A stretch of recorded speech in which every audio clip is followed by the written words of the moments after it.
Hello बच्चों, आप लोगों का हमारे यूट्यूब चैनल पर स्वागत है। हम लोग अगले वीडियो में यहाँ तक कर चुके थे, अब इसके आगे पढ़ने जा रहे हैं। इसके आगे का अभिक्रिया क्या है? वियोजन या अपघटन अभिक्रिया। वियोजन या अपघटन अभिक्रिया किसे कहते हैं? तो देखिए, वे रासायनिक अभिक्रिया जिसमें बाह्य कारकों के प्रभाव द्वारा अपने वायवीय तत्वों या लघु यौगिक मतलब छोटा यौगिक में अपघटित हो जाता है, वियोजन अभिक्रिया कहलाता है। वियोजन अभिक्रिया का डिफिनेशन क्या है? वे रासायनिक अभिक्रिया जिसमें बाह्य कारकों के प्रभाव द्वारा अपने वायवीय तत्वों या लघु यौगिकों में अपघटित हो जाता है। अपघटित मतलब टूट जाता है, उसे वियोजन अभिक्रिया कहते हैं। उदाहरण के लिए, इसके उदाहरण नहीं है, इसके टाइप है। ये कितने प्रकार के होते हैं? ये 2 प्रकार के होते हैं। कितने प्रकार के? 2 प्रकार के। कौन कौन से? वियोजन अभिक्रिया के प्रकार में पहला हम देखेंगे उष्मा अपघटन। उष्मा अपघटन अभिक्रिया किसे कहते हैं? उष्मा अपघटन अभिक्रिया उसे कहते हैं वे रासायनिक अभिक्रिया जिसमें यौगिक उष्मा के द्वारा 2 या 2 से अधिक सरल पदार्थ में अपघटित हो जाते हैं, उसे उष्मा अपघटन कहते हैं। क्या कहते हैं? एक बार फिर से सुनो।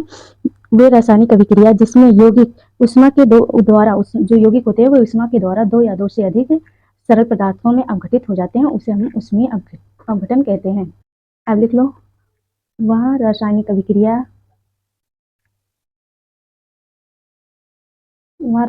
अभिक्रिया जिसमें यौगिक जिसमें यौगिक उष्मा अपघटन अभिक्रिया किसे कहते हैं? वे रासायनिक अभिक्रिया जिसमें यौगिक उष्मा द्वारा 2 या 2 से अधिक सरल पदार्थों में विघटित हो जाता है या अपघटित हो जाता है, उसे हम उष्मीय अभिक्रिया कहते हैं। जैसे फॉर एग्जाम्पल देखो, फॉर एग्जाम्पल है calcium carbonate. Calcium carbonate calcium carbonate को जब हम लोग उष्मा देंगे, क्या देंगे? उष्मा। कैल्शियम कार्बोनेट को उष्मा देंगे तो वो टूटेगा calcium oxide plus carbon dioxide में, गैस में, ये बनाएगा। और दूसरा इसका है, दूसरा प्रकार क्या है? दूसरा प्रकार है प्रकाशिक अभिक्रिया या प्रकाश अपघटन। तो प्रकाश अपघटन किसे कहते हैं? प्रकाश अपघटन उसे कहते हैं वे रासायनिक अभिक्रिया जो सूर्य के प्रकाश द्वारा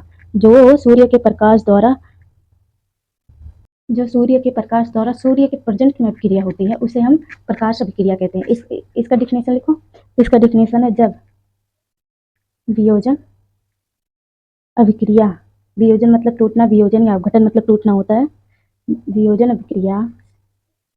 जब वियोजन अभिक्रिया सूर्य के प्रकाश द्वारा होता है, सूर्य के प्रकाश के द्वारा होता है, उसे प्रकाश अपघटन अभिक्रिया कहते हैं। प्रकाश अपघटन अभिक्रिया कहते हैं। इसमें सब डिफिनेशन है और कुछ भी नहीं है, बहुत ही इजी चैप्टर है। और जो पहला वीडियो ना देखा हो वो जरूर देखें। और आगे तो मैं पढ़ा रही हूँ। तीसरा टाइप है, मतलब मैंने 2 ही बताया था कि उष्मीय अपघटन और प्रकाशीय अपघटन। और इसमें एक प्रकार और होता है, वो ज़्यादा इंपॉर्टेंट नहीं है। यदि आप लोग चाहो तो मैं उसे बता भी सकती हूँ, लेकिन पहले इसका एग्जाम्पल देख लो। इसका एग्जाम्पल क्या होता है? जैसे सिल्वर क्लोराइड से अभिक्रिया करेगा सूर्य के पर्जन्य में, तो क्या बनाएगा? सूर्य के पर्जन्य में सिल्वर ऑक्साइड अभिक्रिया करके क्या करता है?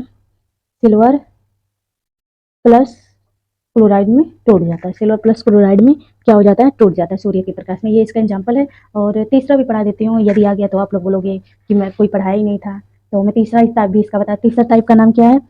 इसका डिफिनेशन है, वे अभिक्रिया जिसमें यौगिक के गलित अवस्था में वैद्युत प्रवाहित करने पर 2 या 2 से अधिक सरल पदार्थों को में विघटित हो जाते हैं, उसे हम लोग क्या कहते हैं? वैद्युत अपघटन। मतलब वो क्या, यौगिक वैद्युत धारा प्रवाहित करने पर वो 2 या 2 से अधिक पदार्थों में टूट जाए, उसे हम लोग क्या कहते हैं? वैद्युत अपघटन। लिखो, वे अभिक्रिया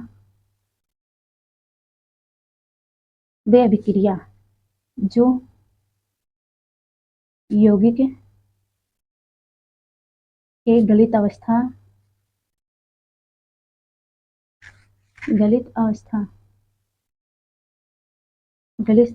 में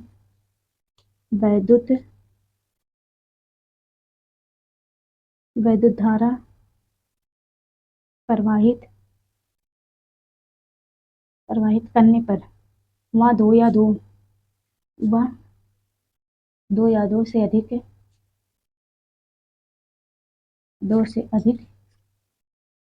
तरल पदार्थ में अपघटित हो जाता है, हो जाता है, उसे हम लोग क्या कहते हैं?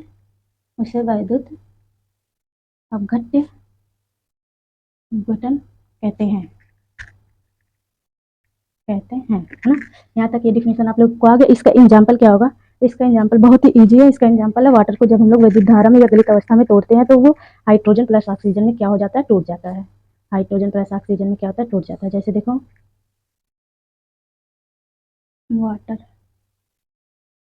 वाटर में जब हम लोग विद्युत अपघट्य प्रवाहित करेंगे तो हाइड्रोजन प्लस ऑक्सीजन में डिवाइड हो जाएगा। संतुलन करना विक्रिया मैंने सिखाया है, जो ना सीखे वो अगले वीडियो देख ले, उसमें संतुलन करने कैसे संतुलन किया जाता है विक्रिया को, वो सब बहुत अच्छे तरीके से समझाया गया है। तो ये संतुलन होकर ये इतना आगे मैं संतुलन करना बार बार नहीं बताऊंगी, आप लोग खुद ही समझ लेना। आप लोग तो 10 में पहुंच गए हो तो संतुलन करना विक्रिया तो आता ही होगा, है ना। वैसे 10 का बहुत ही ईजी है, लेकिन बच्चे जब पहली बार जाते हैं उन्हें कठिन लगता है। तो यहाँ तक हो गया। अब हम लोग आगे पढ़ेंगे। आगे का विक्रिया क्या है? आगे है ऊष्मक्षेपी या ऊष्मशोषी अभिक्रिया। ऊष्मक्षेपी हेडिंग डालो, ऊष्मक्षेपी या ऊष्मशोषी अभिक्रिया। ऊष्मक्षेपी मतलब क्या होता है? ऊष्मक्षेपी का मतलब है जिसमें से ऊष्मा निकलती है, उसे ऊष्मक्षेपी कहते हैं। जिसमें से अभिक्रिया अवशोषित किया जाता है, जिसमें ऊष्मा अवशोषित किया जाता है, उसे हम लोग ऊष्मशोषी अभिक्रिया कहते हैं। तो हेडिंग क्या है हम लोग का? हेडिंग है हम लोग का ऊष्मक्षेपी या ऊष्मशोषी अभिक्रिया।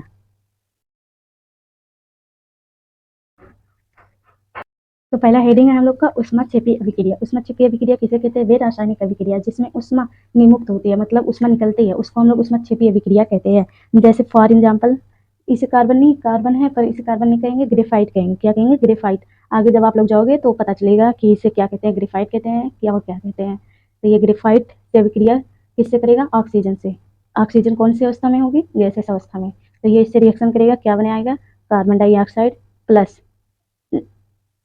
94 दशमलव इतने कैलोरी ऊर्जा क्या होगी? मुक्त होगी।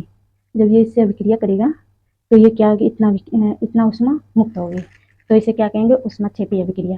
अब हम लोग पढ़ेंगे ऊष्मशोषी अभिक्रिया। तो हेडिंग डालो दूसरा, ऊष्मशोषी अभिक्रिया।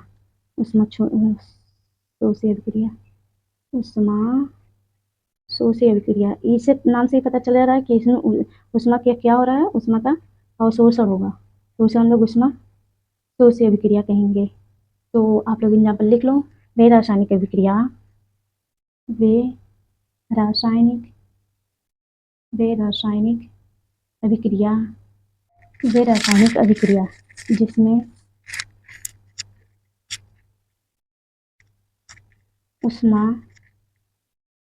का अवशोषण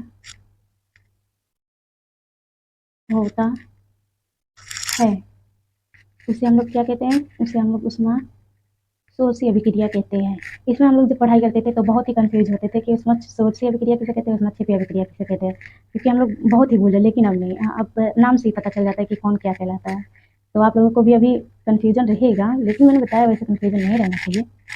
फिलहाल आपके ऊपर डिपेंड करता है कि आप लोगों को याद रहेगा कि नहीं याद रहेगा। चलो इसका एग्जाम्पल देख लो। इसका एग्जाम्पल क्या होता है?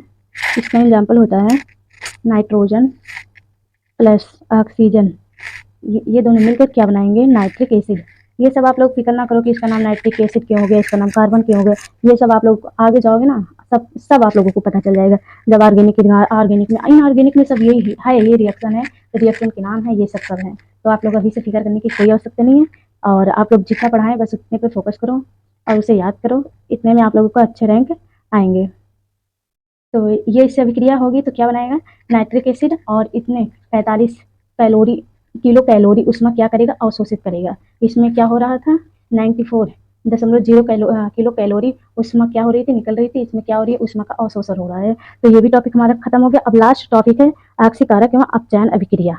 आक्सीकारक एवं अपचयन अभिक्रिया किसे कहते हैं? आक्सीकारक अभिक्रिया उसे कहते हैं जिसमें ऑक्सीजन जुड़ता है, उसको हम लोग ऑक्सीकरण अभिक्रिया कहते हैं। और इसमें ऋण विद्युती का क्या होता है? वृद्धि होती है, मतलब अधिकता होती है। जो ऋण विद्युती यौगिक होते हैं उसकी अधिकता होगी और हाइड्रोजन क्या होंगे? हाइड्रोजन निकलते हैं। इसे हम लोग ऑक्सीकरण अभिक्रिया कहते हैं। और अपचयन अभिक्रिया उसे कहते हैं जिसमें ऑक्सीजन अपचयन अभिक्रिया उसे कहते हैं अपचयन जिसमें हाइड्रोजन क्या होता है? जुड़ता है और इसमें धन विद्युती का क्या होती है? वृद्धि होती है और ऋण विद्युती की कमी होती है। और इसमें क्या होते हैं? इसमें ऑक्सीजन इसमें निकलते हैं, उसमें क्या होते थे, हाइड्रोजन निकलते थे, इसमें ऑक्सीजन निकलेंगे। तो ये हो गया। तो चलो आप लोग लिख लो, इसमें ज़्यादा कुछ खास नहीं है। अब इसके बाद क्या, ऑक्सीकरण अभिक्रिया, चयन अभिक्रिया के बाद रिडॉक्स अभिक्रिया आएगा। इसके बाद ये पूरा चैप्टर कंप्लीट हो जाएगा।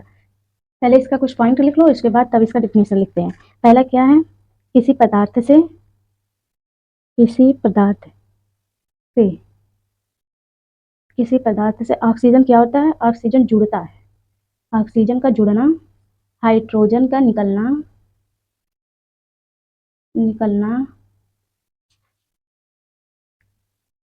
ऋण विद्युतीय तत्वों का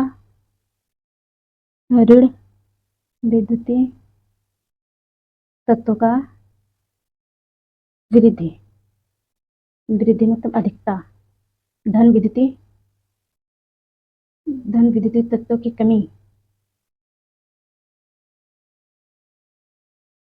कमी, ये हमें क्या कहलाता है, ऑक्सीकरण अभिक्रिया। अब इसका डिफिनेशन सुनो, जिसमें किसी परमाणु, अणु या आयन के इलेक्ट्रॉन पृथक होते हैं अर्थात उसमें इलेक्ट्रॉनों की कमी होती है, उसको हम लोग, इसका सिंपल सा डिफिनेशन है, जिसमें इलेक्ट्रॉनों की कमी होती है उसको हम लोग क्या कहते हैं, ऑक्सीकरण अभिक्रिया कहते हैं। तो इसका डिफिनेशन लिख लो, जिसमें इलेक्ट्रॉनों की कमी होती है उसको हम लोग क्या कहते हैं, ऑक्सीकरण अभिक्रिया।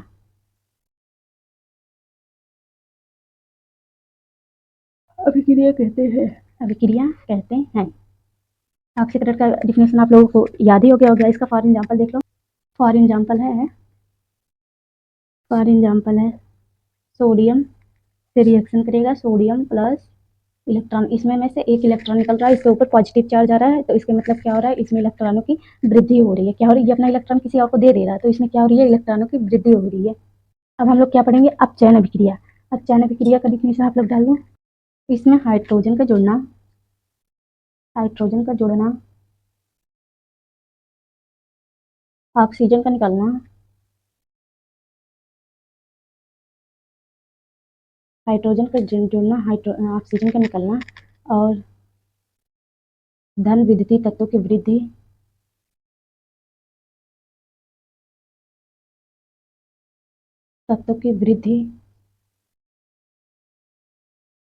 ये सब इसमें होता है। इसका डिफिनेशन क्या होता है, इसका डिफिनेशन वो है अभिक्रिया जिसमें कोई परमाणु, अणु या आयन इलेक्ट्रॉन को ग्रहण करते हैं, उसे हम लोग क्या कहते हैं, अपचयन अभिक्रिया। इसका छोटा सा डिफिनेशन सुन लो। इसका डिफिनेशन क्या होता है, वे अभिक्रिया जिसमें इलेक्ट्रॉनों की क्या होती है, वृद्धि होती है, इलेक्ट्रॉन को क्या किया जाता है, ग्रहण किया जाता है, उसको हम लोग अपचयन अभिक्रिया कहते हैं। तो लिख लो, वह रासायनिक अभिक्रिया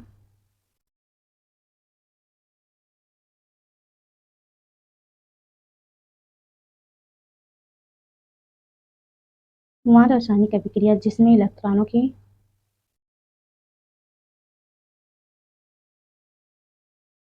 इलेक्ट्रॉनों की क्या होती है, वृद्धि होती है, इसे हम लोग क्या कहते हैं, उसे अपचयन अभिक्रिया कहते हैं। ये हो गया।